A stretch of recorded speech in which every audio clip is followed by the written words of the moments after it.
अध्यात्म विज्ञान कोई धर्म या संप्रदाय नहीं है, ये स्पिरिचुअल साइंस है जो कुदरत के कानून पर आधारित है।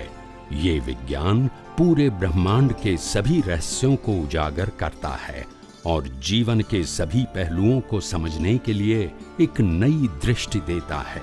इसी को आर्ट ऑफ विजन कहते हैं, दुनिया को देखने की एक नई दृष्टि, जो अध्यात्म विज्ञानी परम पूज्य स्वामी श्री कमलेशानंद जी के निर्देशन में सनातन सत्य का अनुसंधान कर हमारे जीवन को प्रकाशित करे।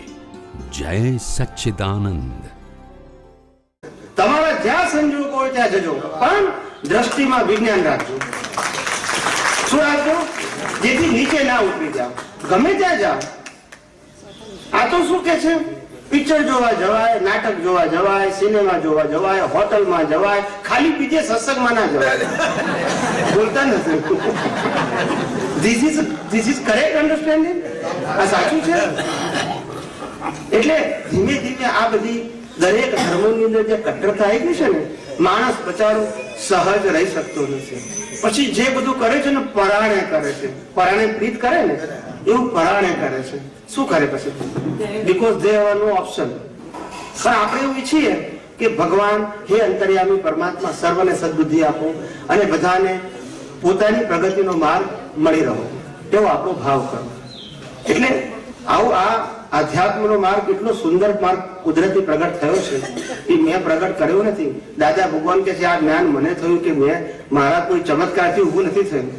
ખ્યાલ આવ્યો? આટલું કેટલા અવતારના પુરુષાર્થથી પ્રગટ થાય, એમ અમને આખું જે આ દર્શન ઊભું થયું છે એ કઈ ચમત્કાર નથી થયું, કેટલા અવતારની મહેનતથી માર ખાતા ખાતા ખાતા આખું આ દર્શન ખુલ્લું થયું છે। અને આજે દર્શનની અંદર લોકો લાખો પ્રશ્ન પૂછે છે, તો બધા જવાબો આ દર્શનની અંદર છે।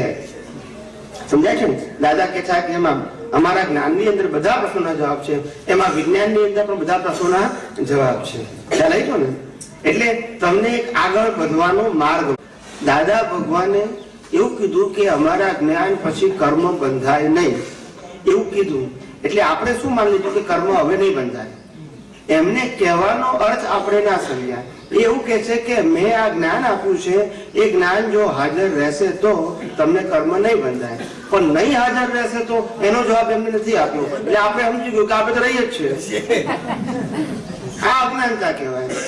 એમને પોઝિટિવ વાત કરી, આપણને નેગેટિવ વાત નથી કરી, પોઝિટિવ વાત કરી કે જ્ઞાનમાં રહેશે તો કર્મ નહીં બંધાય। એ તો સાચી વાત છે ને? જ્ઞાનમાં તો મલ્ટીપ્લિકેશન થાય જ છે। હા, એટલે આ જ્ઞાનીની વાતો આપણે યથાર્થ રીતે ના સમજી શક્યા, એટલે આ પઝલ ઉત્પન્ન થયું। શું ઉત્પન્ન થયું? પઝલ ઉત્પન્ન થયું। દરેક બાબતમાં જ્ઞાનીની જે જાગૃતિ છે એ બહુ સમજવા જેવી છે। એમને એક એક વાતો બહુ જ બ્રોડ વિઝનથી કીધે છે અને આપણે બહુ શોર્ટ વિઝનથી એને સમજીએ છીએ, એટલે આ બધા પઝલ ઉત્પન્ન થાય છે। આપણે બધાની અત્યારે કેવી માન્યતા છે? એવરેજ બધાની માન્યતા કે જ્ઞાન વિધિ હોય તો જ્ઞાન વિધિ આપો તો જ જ્ઞાન થાય। ના સમજાયું? આપણે એ બી જાણીએ કે 24 તીર્થન કર્યા, જ્ઞાન વિધિ નથી કરી અને મોક્ષે ગયા હતા બધા, બોલતા નથી। તો આપણી બિલીફમાં જડતા કેમ છે એમ પૂછું છું? જડતા ખ્યાલ આવે છે? કોઈ વસ્તુ વ્યવહાર સત્ય હોય કે સનાતન સત્ય હોય? આ જગતની અંદર જે કઈ ક્રિયા રૂપે હોય એ વ્યવહાર સત્ય હોય કે સનાતન સત્ય હોય? તો કોઈ જડતા કેમ છે? વ્યવહાર સત્યમાં જડતા જોઈએ? વ્યવહાર સત્ય મારી રીતે જડતા આવે છે। હા, એટલે આ જડતા એટલે જ્ઞાન કોને કહેવાય? પ્રેક્ટિકલ હોવું જોઈએ કે કોઈ પણ અનુભવી પુરુષ જ્ઞાન આપે એનો અનુભવ પ્રયોગ છે, એને તો જ્ઞાન કહેવાય, કારણ કે એનો પોતાનો પ્રયોગ છે। પણ હવે એનો પ્રયોગની જગ્યાએ એ પ્રયોગ હું કરાવું તો એક મારો અનુભવ છે, આઈ ફોલો ધ ટ્રેડિશન। એટલે અમને 92 માં એમને કીધેલું મંદિરની પ્રતિષ્ઠા વખતે કે તમે જ્ઞાન વિધિ આપવાની શરૂ કરો, અમે ના પાડી દીધી કે અમે કોઈ દાદા ભગવાન આપીશું જ્ઞાન શા માટે આપીએ? અમને અનુભવ થાય આપીએ ને, બોલતા નથી। એટલે પોતાનો અનુભવ કરવો જ પડે। જગતને અનુભવની જરૂર છે, ટ્રેડિશનલ જ્ઞાન તો છે જ ચોપડીઓમાં, બોલતા નથી બધા। છે કે નહીં? પ્રયોગ તો સતત મુક્ત રહેવું પડે, પ્રયોગી પ્રયોગ કરે છે। હા, એટલે પ્રયોગ કેમ કરવો એની મેથડ આપવી જોઈએ। શું આપવી જોઈએ? મેથડ। પ્રયોગ કેમ કરવો એની મેથડ આપવી જોઈએ। શું આપવી જોઈએ? મેથડ। હા, કે ભાઈ આપણે આ રિલેટિવ સત્ય છે ને સનાતન સત્ય શું છે એ પહેલા સમજો, જળ અને ચેતનને સમજો। છ તત્વને સમજો, આ જગત કઈ રીતે ચાલે છે સમજો, આ શરીર શું છે સમજો. પહેલા સમજે પછી ઉપયોગ કરે ને, ના સમજે તો કઈ રીતે ઉપયોગ કરે? પ્રયોગ મુક્ત સમજી જાય ને, પ્રયોગ મુક્તિ આપણો પ્રયોગ કરે કેવી રીતે જ્ઞાન વગર? પેલું જ્ઞાન જોઈએ ને.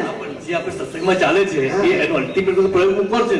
એ પ્રયોગ વગર સફળતા છે નહીં.